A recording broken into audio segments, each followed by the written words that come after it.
Siapa sih yang gak doyan duit? Tapi cinta uang itu akar segala kejahatan. Kita butuh duit tapi kita gak boleh cinta duit. Bedanya cinta sama butuh apa? Kita butuh duit makanya kita kerja. Tapi orang yang cinta duit, kerja sampai gak kenal waktu. Gak punya waktu buat keluarga. Kejam sama pelanggan, kejam sama pegawai. Itu orang cinta uang. Kita harus tempatkan manusia lebih penting daripada hewan peliharaan. Saya kasih tahu, saya kadang-kadang amazed bagaimana orang itu bisa sayang dan royal sama anjingnya lebih daripada sama pegawainya. Bisa keluar puluhan juta cuma buat si dogi yang au gitu. Tapi sama pembantu yang dari pagi kosek nyuciin bajunya, nyetrikain, yang nyapu, yang keringetan, belum yang kalau nyonya pulangnya malam. Tolong nih, angkatin belanjaanku. Waduh, dia udah tidur kucek-kucek mata, angkat lagi belanjaan, gak kelar-kelar.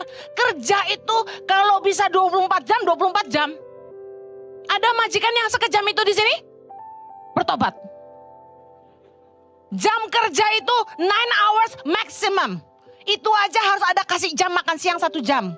Jangan bentar-bentar dipanggilin. Orang lagi makan. Saya kalau lagi panggil staf di rumah, udah kayak anak sih ya. Jadi panggil dia gitu. Dia bilang, iya Ma, kamu lagi makan ya? Udah kalau lagi makan enggak usah. Anda kalau lagi makan, disuruh kerja marah gak? Boro-boro disuruh kerja. Diajak ngomong aja marah. Don't bother me and my food, gitu kan. Ini orang lagi makan, Anda panggil. Ayo punya hati nurani sedikit. Jadi orang baik, napa?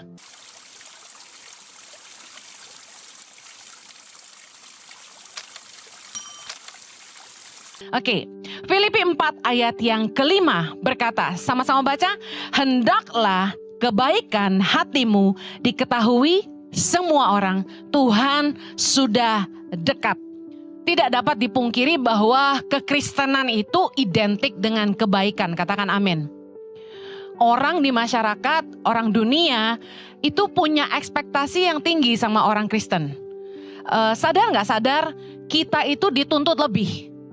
Makanya ada perkataan yang orang sering ngomong gini, orang Kristen kok kayak gitu. Pernah dengar? Kita seperti dihakimi karena kita orang Kristen gitu. Nah kenapa? Ini sebenarnya sesuatu yang luar biasa. Bahwa dunia mengakui bahwa di dalam kekristenan ada kebaikan. Katakan amin. Orang percaya bahwa kalau orang Kristen pasti baik. Katakan amin. Pertanyaannya, apakah orang Kristen masih baik? Yesus adalah sosok kebaikan.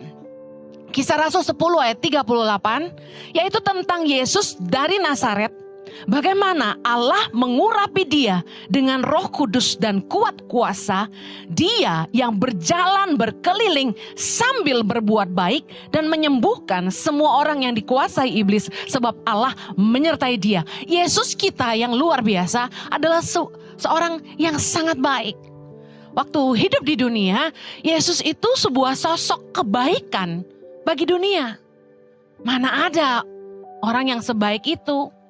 Gak menghakimi orang, sama pemungut cukai dia bergaul, orang berdosa dia bergaul. Zaman sekarang mungkin gak banyak ya hamba Tuhan yang seperti Yesus, betul gak? Yang mau bergaul sama orang yang dianggap sampah masyarakat, bahasanya gitu kan ya. Makanya waktu Tuhan mempercayakan gereja ICI, saya di awal sudah ngomong, saya pengen gereja ICI ini punya budaya tidak menghakimi.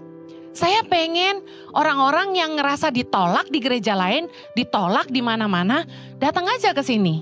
Bahkan nggak mesti Kristen kemari. Saya sangat bersyukur ternyata 30% jemaat ICI itu Katolik. Dan saya maunya orang itu boleh datang ke gereja tanpa lihat agama.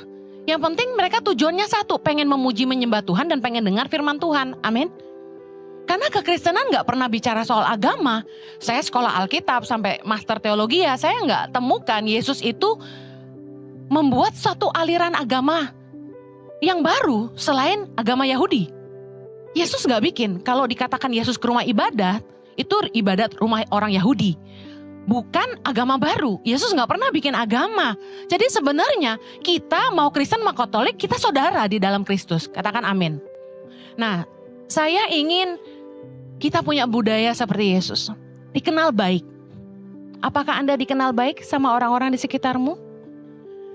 Tahukah Anda bahwa semua yang lahir dari Allah, kata firman Tuhan, itu berbuahkan kebaikan. 3 Yohanes 1 ayat 11, kita baca sama-sama. Saudaraku yang kekasih, janganlah meniru yang jahat, melainkan yang baik. Barang siapa berbuat baik, ia berasal dari Allah. Tetapi barang siapa berbuat jahat, ia tidak pernah melihat Allah.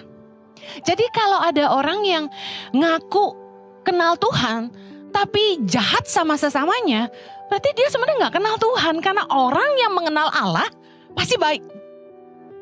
Karena takut akan Tuhan ada di dalam hatinya. Apa sih sebenarnya takut akan Tuhan? Takut akan Tuhan tuh gini loh. Waktu kita mau bikin keputusan, kita pertimbangkan kira-kira Tuhan berkenan gak ya? Kira-kira keputusan kita ini sesuai dengan kebenaran firman gak ya? Itu takut akan Tuhan. Sekalipun orang jahat sama saudara, jujur aja, kalau kita disakiti orang secara daging, kita pasti marah. Setuju? Waktu kita dijahatin, ditipu, diselingkuhin, dicuri, difitnah, dikatain orang, pasti marah gitu. Nah, satu kali saya dengar kesaksian, ada seorang hamba Tuhan, saya nggak tahu hamba Tuhan ini siapa, tapi dia konseling sama psikolog, profesional psikolog.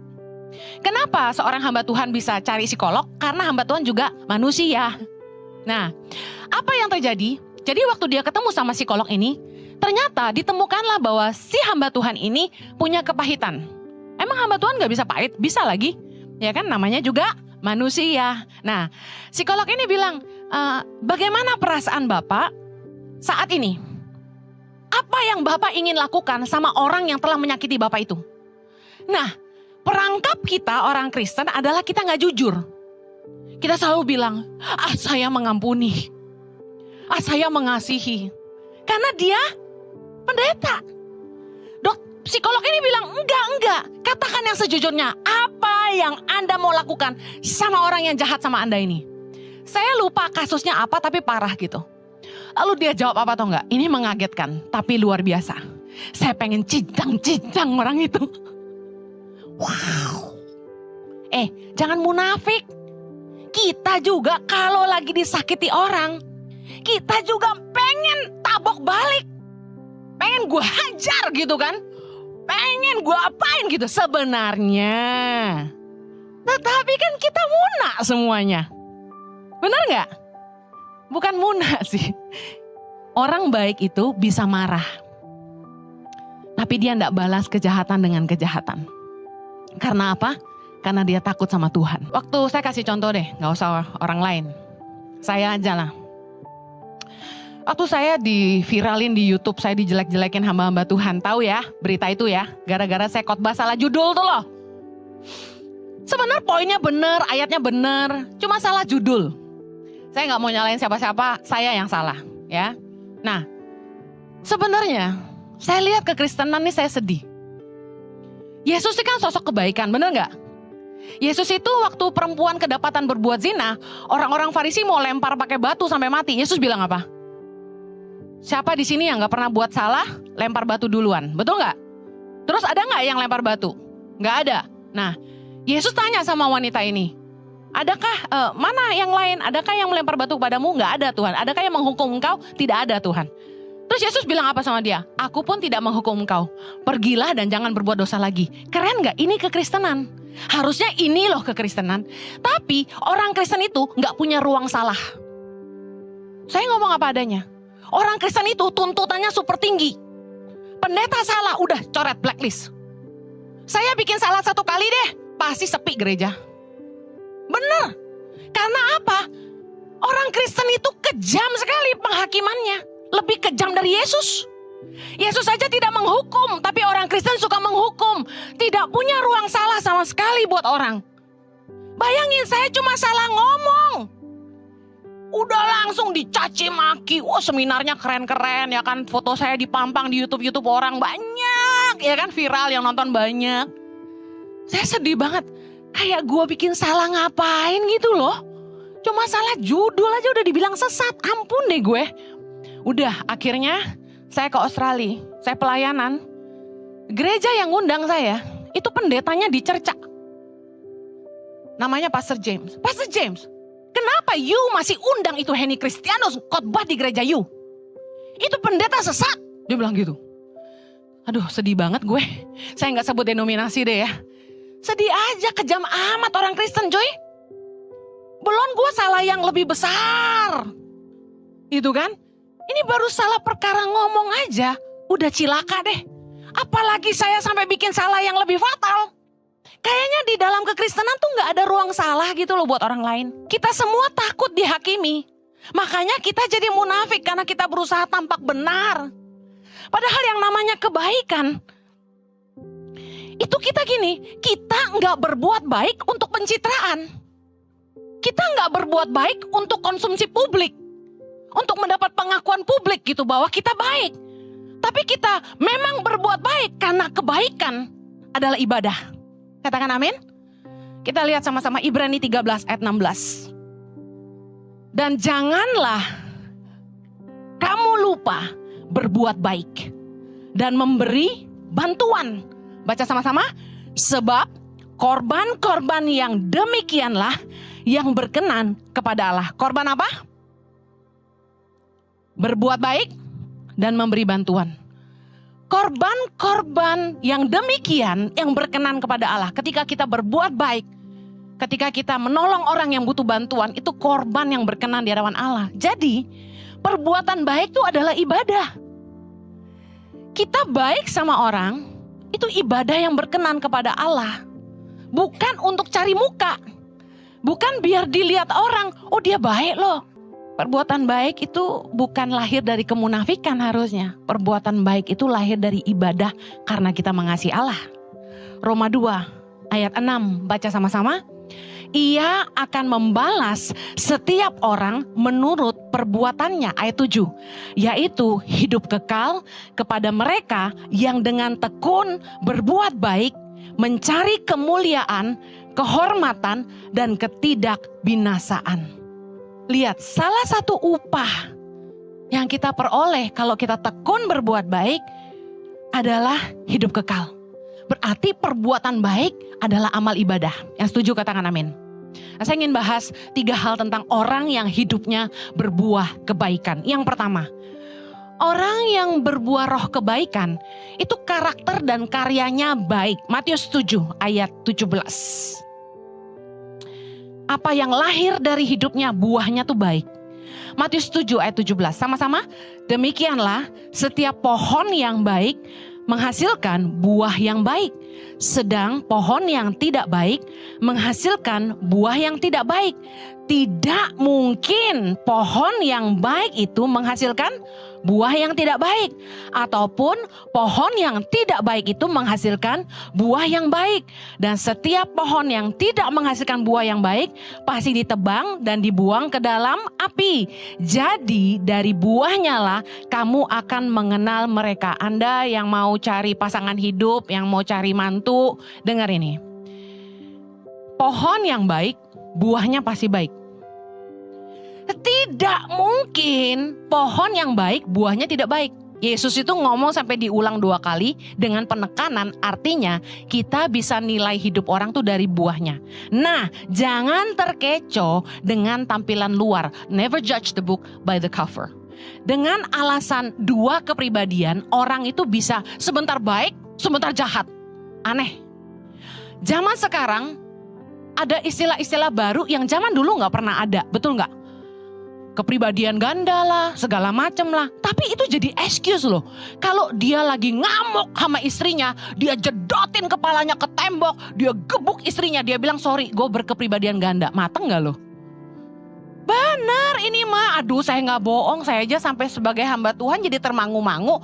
Ya udah kalau gitu lu jangan konseling sama gue, lu ke dokter jiwa aja. Karena gue gak sanggup ngadepin orang yang berkepribadian begini. Sekalinya baik-baik, sekalinya jahat-jahat banget gitu. Karena kalau firman Tuhan bilang, gak mungkin pohon yang baik menghasilkan buah yang tidak baik. Nah, saya pernah sebenarnya khotbah tentang membandingkan kasus. Nah, contoh, ada orang yang sama orang lain itu baik. Tapi sama pasangannya gak baik. Saya ketemu yang kayak gini. Ramah sama orang, sweet talk. Sopan. Sopan santun, baik. Lemah lembut. Tapi saya dengar kalau sama istrinya kasarnya minta ampun. Ngomong kotor melulu. Suka memaki. Nah ini kepribadian ganda. Rada-rada gila. Dengan temannya baik sekali. Suka traktir makan. Kalau makan di restoran yang mewah-mewah dibayarin. Udah kita bayar aja. Boyaukin. Gak apa-apa. Sini saya yang bayar, saya yang traktir. Ngerti boyaukin? Orang Hokkien. Gak usah gue yang bayar aja. Traktir, makan yamcha bayarin. Makan apa, tepanyaki bayarin. Traktir orang terus. Tapi kalau sama pembantunya, pelit banget.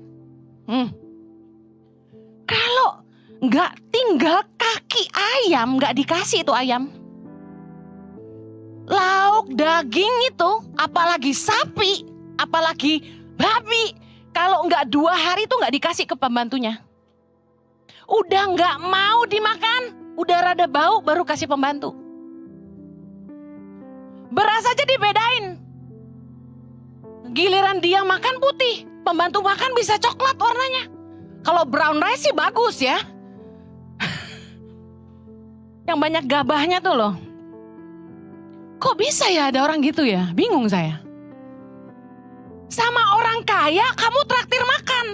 Firman Tuhan berkata, memberi hadiah kepada orang kaya itu gak ada gunanya. Pemberian Anda tuh gak ada efeknya buat dia gitu loh. Tapi justru ketika kita menaruh belas kasihan kepada orang lemah, firman Tuhan berkata, Anda sedang memiutangi Tuhan yang pasti akan membalasnya. Kenapa giliran sama temen yang kaya, yang dia bisa beli makanan sendiri, Anda bagi-bagi kue, bagi-bagi bakso goreng, kue tart, traktir makan.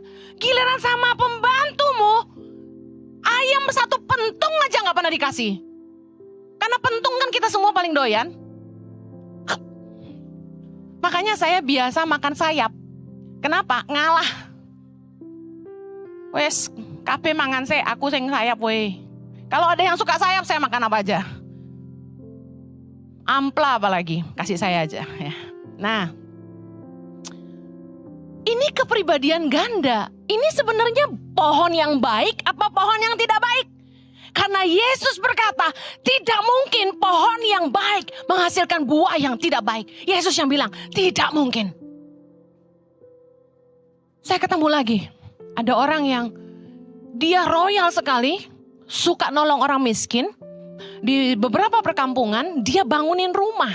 Oh keren ya, keren gak? Ketemu saya loh, yang pelayanannya di pedalaman, jelas terpesona saya. Saya ngeliatin dia tuh dengan mata berbinar-binar. Keren banget sih orang ini, wah keren. Tapi istrinya banyak. Yang ketemu saya itu istri keberapa saya juga gak tahu. Dan yang belakangan saya dengar apa?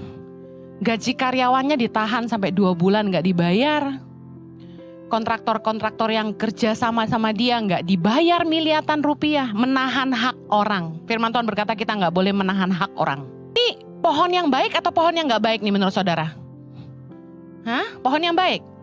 Karena suka nolong orang miskin itu. Don't judge the book by the cover. Ada lagi. Royal sama karyawan. Traktir makan terus. Cia. Mangan opo yo? Kei. Ini campur-campur Jawa, campur koi ya. Mau makan apapun bisa. Ditraktirin Chinese food. Hayo.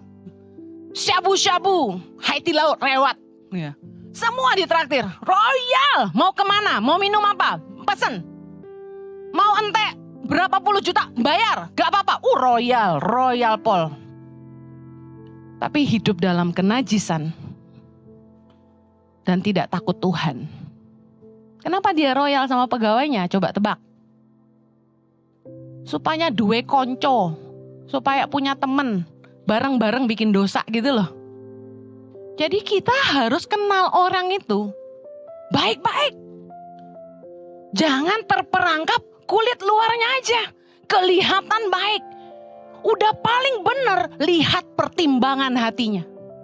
Kalau dia cenderung selalu mengambil keputusan yang berlawanan sama kebenaran, dia selalu ngambil keputusan yang gak baik, yang gak kudus. Hobinya dunia malam, selalu mau ngambil bisnis yang gak halal. That's it. Orang ini gak takut Tuhan. Siapa sih yang gak doyan duit, tapi cinta uang itu akar segala kejahatan. Kita butuh duit tapi kita gak boleh cinta duit. Bedanya cinta sama butuh apa? Kita butuh duit makanya kita kerja. Tapi orang yang cinta duit, kerja sampai gak kenal waktu. Gak punya waktu buat keluarga. Kejam sama pelanggan, kejam sama pegawai. Itu orang cinta uang. Kita harus tempatkan manusia lebih penting daripada hewan peliharaan. Saya kasih tahu, saya kadang-kadang amazed bagaimana orang itu bisa sayang dan royal sama anjingnya lebih daripada sama pegawainya. Bisa keluar puluhan juta cuma buat si dogi yang au gitu. Tapi sama pembantu yang dari pagi kosek nyuciin bajunya, nyetrikain, yang nyapu, yang keringetan, belum yang kalau nyonya pulangnya malam. Tolong nih, angkatin belanjaanku. Waduh, dia udah tidur kucek-kucek mata, angkat lagi belanjaan, gak kelar-kelar. Kerja itu kalau bisa 24 jam. Ada majikan yang sekejam itu di sini? Bertobat. Jam kerja itu 9 hours maximum. Itu aja harus ada kasih jam makan siang 1 jam. Jangan bentar-bentar dipanggilin. Orang lagi makan. Saya kalau lagi panggil staf di rumah, udah kayak anak sih ya. Jadi panggil dia gitu. Dia bilang, iya Ma, kamu lagi makan ya? Udah kalau lagi makan enggak usah. Anda kalau lagi makan, disuruh kerja marah gak? Boro-boro disuruh kerja. Diajak ngomong aja marah. Don't bother me and my food, gitu kan. Ini orang lagi makan, Anda panggil. Ayo punya hati nurani sedikit. Jadi orang baik napa? Mari, hiduplah baik. Jangan sama orang temen yang kaya, yang hidupnya baik-baik saja, kita royal. Giliran sama orang susah, pelit setengah mati. Saya kasih tahu, kenapa orang bisa gitu? Karena suka pujian. Royal sama temennya, beliin, bayarin. Kenapa? Supaya temennya bilang, kamu cek baik loh. Kamu tuh loh apik banget sih. Kamu tuh baik banget sih. Duh, kamu tuh luar biasa loh. Senang dipuji. Dianggap, kaya, keren, bonafit. Tapi kalau sama pembantunya, itu aslinya. Efesus 2 ayat 10. Karena kita ini buatan Allah. Diciptakan dalam Kristus Yesus. Untuk melakukan pekerjaan baik. Katakan sama-sama, pekerjaan baik. Yang dipersiapkan Allah sebelumnya, Ia mau supaya kita hidup di dalamnya. Orang yang berbuah kebaikan itu karya hidupnya pasti baik. Coba periksa dirimu hari ini. Anda bekerja. Hidupmu membawa keuntungan enggak buat tempat kerjamu? Anda dagang, Anda bisnis. Bisnismu itu datang keuntungan enggak buat customermu? Mendatangkan keuntungan nggak buat pegawai-pegawai yang kerja di situ? Karena banyak orang yang hanya memperkaya diri sendiri dan nggak peduli orang lain. Harusnya karya yang baik itu dampaknya terasa. Buah yang baik dan buah tidak baik tidak mungkin tumbuh di pohon yang sama. Setuju? Ada? Anda metik buah jeruk di satu pohon, kok yang ini asem pindah ke sebelah sana. Oh yang ini manis, ada? Gak ada. Mari. Periksa karya hidupmu. Apakah buah hidupmu baik? Apakah karya-karyamu mendatangkan kebaikan buat orang lain? Yang kedua, orang yang hidupnya berbuah kebaikan, buah perkataannya baik. Lukas 6 ayat 45. Kita baca sama-sama. Orang yang baik mengeluarkan barang yang baik dari perbendaharaan hatinya yang baik, dan orang yang jahat mengeluarkan barang yang jahat dari perbendaharaannya yang jahat, karena yang diucapkan mulutnya meluap dari hatinya. Beberapa orang seringkali mengatakan, mulut gua doang lagi yang jahat, hati gua mau baik. Pernah dengar? Oh, mulut gua doang lagi yang jahat, hati gua mau baik. Saya udah sering dengar ini. Anda percaya itu? Enggak. Karena firman Tuhan berkata, yang diucapkan mulutnya meluap dari hatinya. Saya percaya ketika orang marah, seringkali kata-katanya tidak biasa. Ya, dia tidak maksud. I agree. Makanya kita harus jaga hati. Amin. Nah, Amsal 16 ayat 24 berkata gini, perkataan yang menyenangkan adalah seperti sarang madu, manis bagi hati, obat bagi tulang-tulang. Orang yang buah perkataannya baik tuh menyenangkan. Perkataannya pasti membangun, memberi semangat, menyadarkan orang yang berdosa kembali ke jalan yang benar, menyadarkan orang untuk hidup lebih baik, membuka pikiran orang, mengobati hati yang luka. Coba lihat apakah orang kalau ketemu Anda, dia pulang tuh keadaannya lebih baik. Atau ketemu Anda pulang itu dengan lebih suntuk. Lagi patah hati, ditolak cinta, ketemu Anda bukannya jadi semangat. Udah bro, dunia gak selebar daun kelor bro, semangat, cemungut. Cari lagi, ya. Yang kayak gitu banyak bro. Yes, gitu kan, on fire gitu. Atau ketemu Anda, bro emang nasib lu bro. Pacaran berapa kali putus aja lu bro. Lu susah sih, karakter lu gak berubah-berubah. Lu nyarinya yang Cina aja sih, Cina mah susah gitu. Coba ketemu yang kayak gini.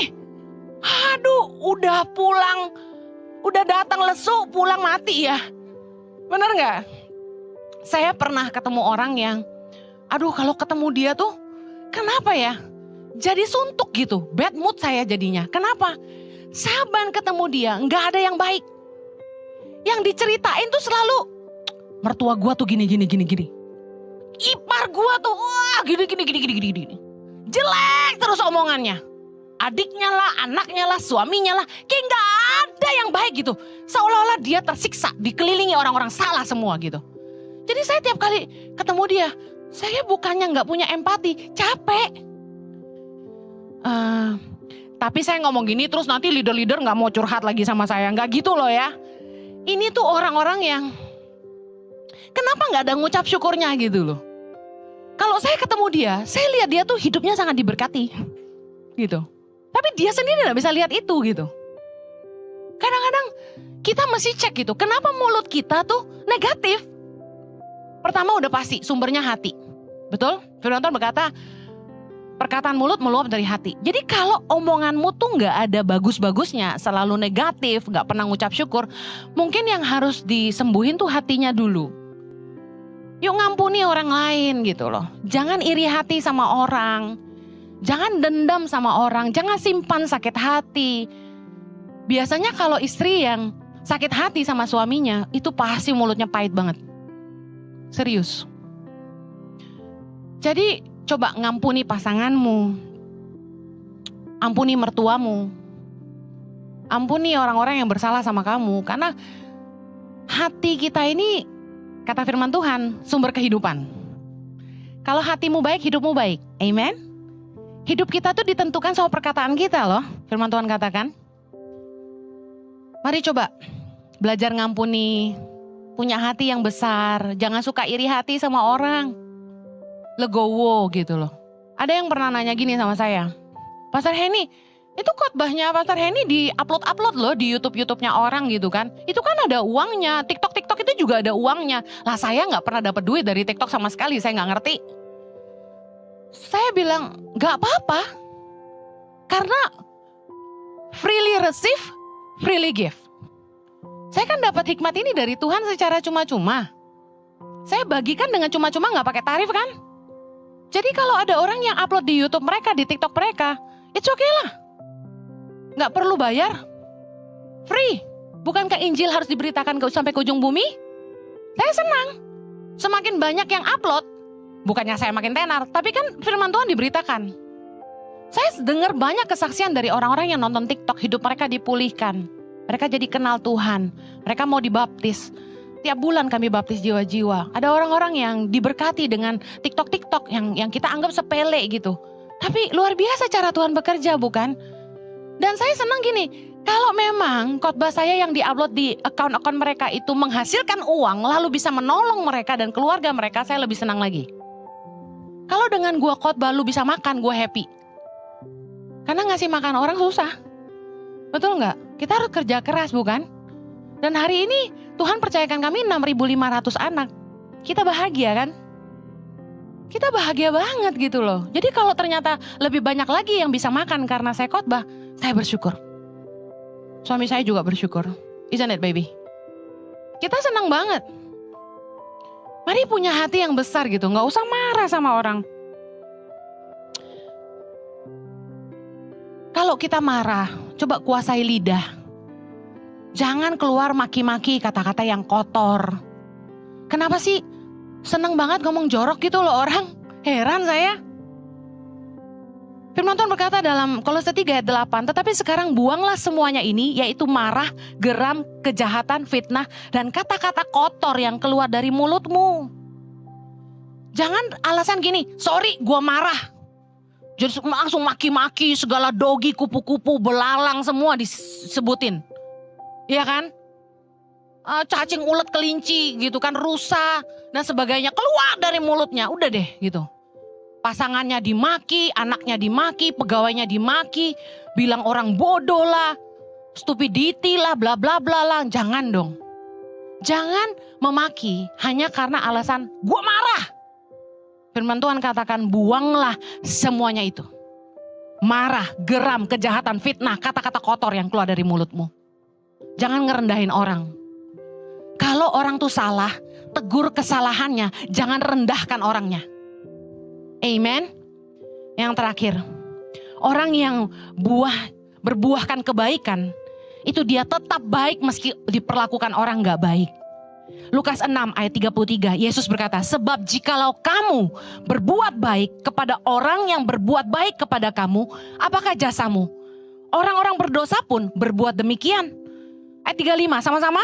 Tetapi kamu kasihilah musuhmu dan berbuatlah baik kepada mereka. Dan pinjamkan dengan tidak mengharapkan balasan. Maka upahmu akan besar dan kamu akan menjadi anak-anak Allah yang maha tinggi. Sebab ia baik terhadap orang-orang yang tidak tahu berterima kasih dan terhadap orang-orang jahat. Baik sama orang yang baik itu biasa. Orang jahat juga bisa. Amin. Baik sama orang selama mereka masih menguntungkan kita, itu biasa. Orang jahat juga bisa. Baik sama orang yang bisa bantu kita, itu biasa. Orang jahat juga bisa. Tapi tetap baik sama orang yang nyusahin kita, itu luar biasa. Mari belajar dari Tuhan. Bukankah kita sendiri suka gak tahu berterima kasih? Gak ngucap syukur? Udah punya suami yang baik aja masih ngeluh. Kayak saya ya dulu. Gak ngucap syukur. Udah ganteng, baik lagi, ya kan? Kita kan sering gitu sama Tuhan. Gak tahu terima kasih. Tapi Tuhan tetap mengasihi kita, tetap ngampunin kita. Mari berbuat baik juga sama orang yang gak baik sama kamu. Saya tadi bilang, kalau orang tuh aslinya baik, meskipun orang jahat sama dia gak balas dengan kejahatan. Karena dia takut akan Tuhan. Meskipun dia mau balas dengan kejahatan, bukan gak mau. Sebenarnya mau banget aslinya kita. Kalau udah marah, kita juga pengen bales sebenarnya. Kemarin waktu saya dijelek-jelekin, itu sempat terpikirkan, gua su nih pencemaran nama baik. Kayak gitu kan secara emosi. Tetapi sekali lagi, kasih itu menutupi banyak pelanggaran kan. Saya bilang, sudahlah. Saya ditantang, ayo pendeta Henny, jawab saya, gitu-gituin saya di YouTube kan. Gemes gue, gak gue tonton videonya. Cuma saya lihat, kenapa foto gue ada terus di YouTube dia, rese gitu kan. Bayar lu foto gue. Khotbahnya gratis, foto bayar gitu ya. Roma 12 ayat 17. Janganlah membalas kejahatan dengan kejahatan. Lakukanlah apa yang baik bagi semua orang. Ayat 21. Janganlah kamu kalah terhadap kejahatan, tetapi kalahkanlah kejahatan dengan kebaikan. Ingat, hidup ini tabur tuai. Roma 2 ayat 6 tadi berkata, ia akan membalas setiap orang menurut perbuatannya. Kebaikan yang kita tabur itu akan jadi benih yang satu hari kita pasti tuai. Katakan amin. Demikian juga dengan kejahatan. Amsal 17 ayat 13 berkata, siapa membalas kebaikan dengan kejahatan, kejahatan tidak akan menghindar dari rumahnya. Wow, ngeri. Ingat, kebaikan yang kita tabur adalah benih yang suatu hari kita akan tuai. Demikian juga dengan kejahatan kita. Mari, jangan balas kejahatan dengan kejahatan. Kalau Anda hari ini dijahatin orang, saya mau kasih ayat ini buat Anda. Amsal 20 ayat 22. Janganlah engkau berkata, aku akan membalas kejahatan. Nantikanlah Tuhan, ia akan menyelamatkan engkau. Yuk, pejamkan matamu. Kalau ada di antara kita yang dijahatin orang sampai keterlaluan. Kamu marah. Kamu kesal, kamu dendam. Mari bawa semua itu di hadapan Tuhan. Firman Tuhan berkata, janganlah membalas kejahatan dengan kejahatan. Nantikanlah Tuhan, ia akan menyelamatkan engkau. Tuhan, kami percaya bahwa pembelaan itu datang dari Tuhan. Tuhanlah pembela kami yang hidup. Orang-orang yang jahat sama kami, orang-orang yang mau mencelakakan kami, yang mau menghalangi kami, yang mau merusak nama baik kami. Tuhan, mereka bukan berhadapan dengan kami, tapi mereka berhadapan dengan pembela kami yang hidup. Yesus Kristus Tuhan. Allah kami yang hidup. Tuhan yang tidak tidur, tidak pernah terlelap.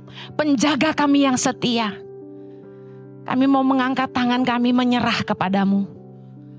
Engkaulah sumber pertolongan kami. Engkaulah pertolongan kami Tuhan. Yuk angkat tanganmu di depan Tuhan, bilang engkaulah sumber pertolongan kami. Kami percaya engkau pembela kami Tuhan. Engkaulah yang akan menyelamatkan kami. Tolong kami Tuhan. Orang-orang yang berniat jahat sama kami, kami percaya Tuhan sanggup mengubahnya untuk mendatangkan kebaikan buat kami. Tuhan sanggup mengubah niat jahat orang menjadi kebaikan bagi kami. Tuhan sanggup menggagalkan niat jahat orang dan mengubahnya jadi kebaikan. Di dalam nama Yesus. Di dalam nama Yesus. Yang percaya bahwa Tuhan sanggup menyelamatkanmu, katakan amin.